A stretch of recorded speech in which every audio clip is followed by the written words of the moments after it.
Salut, bienvenue à la prédication de salle de bain. La prédication de salle de bain, ici vous pouvez apprendre des choses que vous n'écoutez pas dans les grandes églises, dans les sermons, dans les émissions télévisées.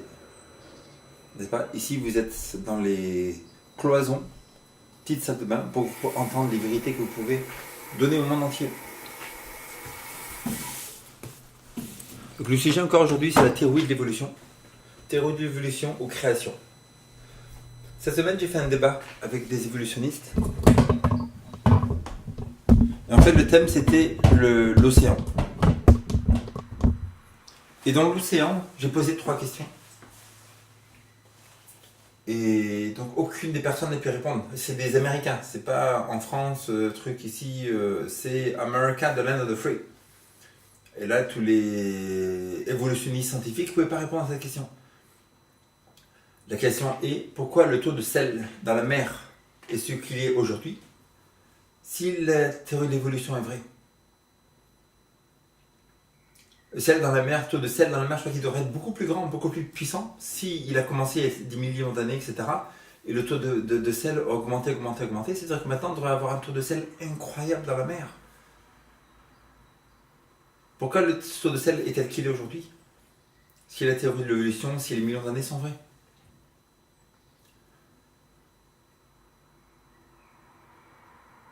Une question, c'est pourquoi y a-t-il toujours des montagnes dans l'océan? Et par exemple, une question intéressante, vous allez dans tous les livres scolaires, dans les livres scolaires d'évolution, que ce soit en primaire, secondaire, etc., vous allez voir des documentaires sur Internet. La plupart des commentaires, je vous pose une question, quelle est la première phrase par laquelle ils vont commencer? Il y a des millions d'années. Là, j'ai écouté un documentaire sur le deep sea, sur le truc, les équatures en profondeur de la mer, etc. Première phrase du commentaire, il dit: et c'est ici que toute la vie a commencé. Tu vois, déjà, c'est dans le début de l'école scolaire, de la classe scolaire de l'année, c'est le début des documentaires que vous écoutez, etc. Vous passez dans une tangente qui est mauvaise, toute la ligne, tout le trajet va être mauvais. Vous allez à l'école et le professeur de maths il vous dit les amis, 2 et 2 c'est 5. 2 et 2, 5. Et tous les calculs que vous allez faire pendant des années avec ce professeur, année après année, tous les livres que vous allez voir que c'est basé pour les 2 et 2 pour 5. Dès que vous passez par un mauvais truc, boum, tout le reste est mauvais. C'est comme si vous allez à Toulouse. Et sur une route, il y a une pancarte, quelqu'un a mis une fausse pancarte. En fait, vous allez à Saint-Malo, mais il y a écrit Toulouse. Toulouse, 2 minutes d'arrêt. Bienvenue à Toulouse, vous avez encore 4 minutes pour remonter dans le train. Dans le train, vous remontez haut. Car vous pourrez sortir, et après ici, vous restez à Toulouse, ou vous restez dans la ville de Toulouse, vous restez ici à Terre-de-la-Vache. Donc si vous partez, vous croyez que vous allez à Toulouse, vous roulez, vous croyez que vous allez à Toulouse et vous n'êtes pas sur Toulouse. Si dès le début de votre préambule, de votre débat, etc., de votre étude, c'est mauvais, si le début, vous faites avoir dans le début, boum, toute la route est mauvaise. Si vous êtes à Paris et vous voulez aller à Rome, mais en fait, quelqu'un a mis une pancarte, vous allez vers Saint-Pétersbourg, mais en fait c'est la mauvaise route, et vous roulez, vous croyez que vous allez à Rome, vous n'arrivez pas, vous vous rendez compte que vous êtes sur la mauvaise route à cause du début, des prémices. Quand vous allez à l'école, dans les trucs d'évolution, au début vous dites, voilà, ça c'est un dogme, voilà, on vient des singes, on vient du hasard, on vient de la sélection naturelle, tout le reste, boum, vous faites avoir, et vous développez une grandeur, vous faites une déception incroyable parce que la déception, chaque jour que vous retournez à l'école, chaque jour vous faites de plus en plus avoir, vous rentrez de plus en plus dans les profondeurs de l'évolution et vous faites avoir de plus en plus et le cerveau il redevient imprégné d'une telle manière que des fois les gens n'arrivent plus à voir la vérité parce qu'ils se sont fait avoir. Ils ont eu des centaines d'heures d'évolution, je suis un singe, je descends du singe, et tous les jours ils sont boum, et après ils se disent je suis un singe. Et c'est pareil dans tout, dans les théologies c'est pareil. L'islam, ils disent, oh, nous sommes un livre qui confirme les livres d'avant. Le Coran confirme la Bible et c'est de la nouvelle révélation. Voilà. Ça, c'est la basique du Coran, de l'islam. C'est comme l'évolution, il dit, voici, il y a des millions d'années. Tu vois, même dans la voix, les professeurs, tous, ils ont une solennité. Les enfants, aujourd'hui, nous allons apprendre par rapport aux millions d'années. Oh, oui, millions d'années, tu l'as. Millions d'années, nous t'attendons aujourd'hui. Nous sommes là pour savoir si toi, millions d'années, tu nous écoutes. Millions d'années, es-tu là? Es-tu là? Les âmes, vous... c'est pas... Les hommes, c'est... vous les chrétiens, nous sommes une nouvelle confirmation de vos livres. Vous en faites pas. Vous avez des livres, la Bible, tout ça. Vous gardez vos livres, vous êtes tranquille, mais sachez que vous avez une nouvelle révélation. Nous avons une nouvelle révélation. Bon, ça ne suffisait pas, la révélation qu'il avait. Et en plus,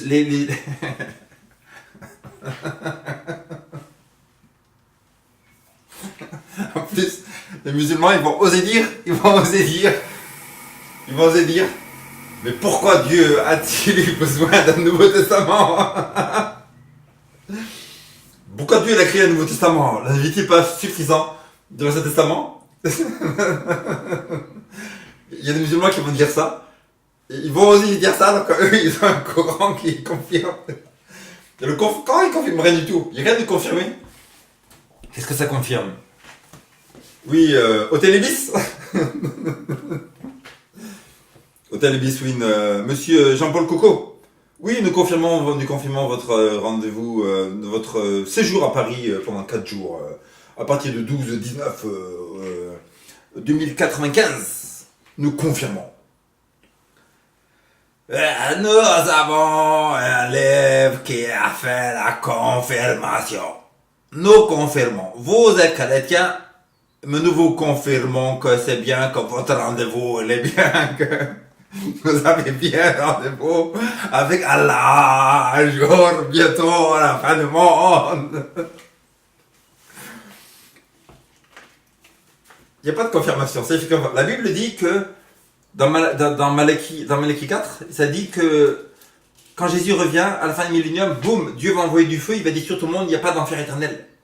Le Coran dit que c'est un enfer éternel. La Bible dit que quand on meurt, les morts ne savent rien, il y a écrit dans Ecclésiaste. Et quand on meurt, on va dans la tombe.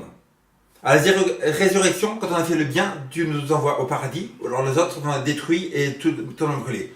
Le Coran dit non, que les gens ils vont vivre éternellement maintenant. Le Coran il dit que Jésus il est jamais mort sur la croix. La Bible et tous les historiens, etc., ils disent qu'il est mort sur la croix. Après, le Coran, il dit que Mohammed, c'est le prophète. La Bible nous dit dans l'Apocalypse 9 que l'islam, c'est le cheval énervé. Le cheval énervé qui remplit la terre de fausses doctrines, tellement que même le soleil est obscurci, on n'arrive plus à le voir là, ce soleil. N'est-ce pas? C'est-à-dire, entre la Bible et le Coran, c'est totalement différent. Totalement différent. Donc voilà, donc quand on part dans les prémices, on part toujours dans des erreurs. On est en train de parler de la mer. Voilà, dans la mer, je vais regarder à des dizaines, peut-être des centaines de kilomètres des Philippines, dans l'océan Pacifique, il y a des milliers de poissons, mais quelque chose d'incroyable. Le nombre de poissons, des milliers qui courent partout, en bas et tout, et des poissons lumineux qui bougent, etc. Les poissons qui sont transparents avec des lumières qui sortent partout, etc. C'est incroyable. Quand les poissons meurent, la vie des poissons c'est à peu près 20 à 30 ans. Ils viennent de trouver qu'il y a des poissons qui vivent 200 ans. Quand le poisson meurt, il tombe au fond de la mer et son corps se décompose. Vous avez les cimetières d'éléphants, ils sont là depuis des centaines d'années et vous avez toujours les os qui se sont décomposés, mais ils existent. Si l'évolution est vraie et ces créatures ont des millions et des centaines de millions d'années, etc., imaginez-vous les centaines de millions d'années de poissons qui sont dans la mer, qui meurent. Il y aurait des centaines de mètres de dépôts de poissons morts au fond de la mer. Mais au fond de la mer, on trouve que 2-3 cm de dépôts. C'est-à-dire que si Dieu a créé tout l'univers il y a 6000 ans, vous prenez tous les poissons qui sont morts, vous avez 2-3 cm de dépôts. Si l'évolution est vraie, il y aurait des dépôts de centaines de mètres sur la mer. Voilà, encore un argument, c'est celui des clusters of stars. Vous regardez par un télescope, il faut regarder qu'il y a des coins avec des groupements d'étoiles impressionnants. D'autres est très peu d'étoilés, et d'autres a des milliers et des millions d'étoiles juste une à côté des autres. Si l'évolution est vraie, pourquoi? Qui a choisi que là, il y aurait plein d'étoiles, et d'autres endroits, il y aurait très peu d'étoiles, et là, elles seraient plus lumineuses, et là, elles sont moins lumineuses, etc. Qui a choisi ça? Qui a fait la lumière? N'est-ce pas? Qui choisit les tailles des planètes, grandes et petites? Sélection naturelle? On a déjà vu dans une vidéo, elle n'a pas de cerveau, elle ne peut pas planifier, elle ne peut pas savoir. On fait une bouteille, il faut savoir la hauteur, il faut savoir le plastique. Pourquoi je fais la bouteille? Je fais 9 cm. C'est le hasard. Est-ce que cette bouteille elle est sortie par hasard? Non. Pour comment on sait? Quelqu'un a choisi qu'elle ferait 9 cm, qu'elle serait bleue ici, qu'elle serait blanche ici, qu'elle aurait un tube ici. Quelqu'un a planifié ça, ça veut dire qu'il faut un cerveau, une intelligence pour faire ça. Le fait que les planètes soient rondes, cette sélection naturelle, elle ne peut pas rien planifier du tout. Ça veut dire que les planètes ne peuvent venir que d'un cerveau intelligent qui les fait tourner à 1000, je sais pas combien de kilomètres secondes, etc. Et donc si l'évolution est vraie, ça veut dire on nécessite quelqu'un qui a décidé tout ça. Donc pourquoi ces étoiles, elles sont groupées, pourquoi elles ne sont pas groupées à notre endroit et tout, ça prouve que ça vient de la création, parce que l'évolution ne peut pas planifier, mettre ces choses là-bas. N'est-ce pas? La sélection naturelle, Dieu l'a créée. Dieu, quand il a fait l'univers, il a créé la sélection naturelle. Et dans la sélection naturelle, c'est Dieu qui agit. Par exemple, vous avez des chihuahuas qui sont dans un pays, au Mexique, ils vont au Canada, etc. Ils grandissent, ils rapetissent, ils s'adaptent. Tous les créatures de l'univers s'adaptent, parce que lui, il savait très bien qu'on va aller dans des pays différents, on va s'adapter à la nourriture, au climat, donc il met ce pouvoir d'adaptation. Vous avez des poissons plus petits, plus grands, etc. Des chiens, des caniches qui sont plus petits, plus grands, etc. Dans la race, il y a de l'adaptation pour que les gens s'adaptent, pour pas qu'on meure. Parce que si on déménage de Norvège au Mexique, par exemple, on va mourir d'un coup. Parce que le corps, s'il ne pouvait pas s'adapter. S'il n'y avait pas cette sélection naturelle dans laquelle Dieu il travaille pour nous garder en vie, n'est-ce pas? On est norvégien, on déménage au Mexique, boum, on meurt d'un coup. C'est-à-dire qu'on peut s'adapter un petit peu. Mais cette adaptation, elle a une limite. Ça veut dire qu'il y a des petits chiens, des grands chiens, etc. Mais dans les gènes, le génétique, il y a une limite qu'on ne peut pas dépasser. C'est Mendel qui a trouvé ça. C'est même le père de la génétique, Mendel, il a dit qu'il y a une limite dans laquelle on ne peut pas dépasser. Parce qu'il a croisé des pois pendant des années, tous les pois possibles, tous les petits pois là qu'on mange, les pois, il les mangeait, il a les plantes, il les a mélangés, il a dit il y a une limite par laquelle on ne peut pas dépasser. Vous allez dans les courses hippiques, les chevaux, etc., ils vont les mélanger ensemble pour qu'il y ait les meilleurs chevaux, etc. Ils se rendent compte qu'il y a une limite. On ne va jamais arriver à un cheval qui fera l'hippodrome de Vincennes en 2 secondes. Ça n'existe pas, parce qu'il y a une limite génétique. Donc qui c'est qui a mis cette limite génétique? C'est Dieu qui a mis cette limite génétique. Cette sélection naturelle ne peut rien créer de nouveau. Mais dans l'espèce, Dieu il a mis dans cette sélection naturelle le pouvoir de s'adapter au climat, etc., aux environnements. Mais ça ne veut pas dire qu'on se transforme en cheval, ni rhinocéros. Et là, c'est là que les évolutionnistes se trompent. Parce que le fait qu'on s'adapte, c'est une bonne observation. Il y a des différences les pinsons ont des petits becs ici, les pinsons ont des grands becs ici. Est-ce que ça veut dire qu'ils se transforment en rhinocéros? Non. Ça veut dire que Darwin il est un peu fou à croire ça. Et c'est là que les gens ils vont se tromper. Tout le monde entier se fait berner par ça. Le fait qu'il y ait des adaptations, on voit des adaptations, donc ça se transforme. Non. Ça veut dire que ça s'adapte dans le truc, mais ça ne peut pas se transformer. Il faut quelqu'un qui fasse, cette sélection naturelle, elle n'a pas de cerveau, elle ne peut pas planifier quoi que ce soit. Donc, c'est-à-dire que l'univers ne peut venir que Dieu. On vient de détruire l'évolution encore une fois. On en apprendra plus la prochaine fois. Que Dieu vous bénisse. Père Céleste, je prie que les gens puissent accepter la vérité et la mettre en pratique. Au nom de Jésus. Amen.